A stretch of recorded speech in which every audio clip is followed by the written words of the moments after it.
Thank you, Mr. Meeks. I greatly appreciate your yielding.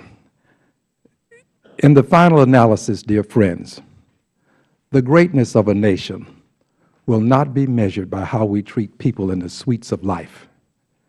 It will be measured by how we treat people who live in the streets of life. How do you treat the least, the last, and the lost? And in this country, we have been very generous to people who live in the sweets of life. And we spend a lot of time on this committee trying to help people who live in the sweets of life. The man who made $3 billion one year. For edification purposes, that's $400 a second. For additional edification purposes, it would take a minimum wage worker at $7.25 an hour, 198,000 years to make what he made in 1 year. And we want to give him more tax breaks.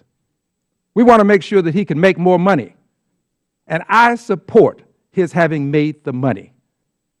I do think he ought to pay a fair share of taxes, but I support making money. But we spend a lot of time helping the people in the sweets of life. But when it comes to the people who are living in the streets of life, the solution is to cut off the lifeline. The solution is to talk about hospitals and how persons go into hospitals and don't get any treatment. Well, the persons in the hospital getting some treatment may not be the cure for the disease, but getting some treatment, getting some help, we ought to do more, yes. But we ought not relegate ourselves to only those who live in the sweets of life.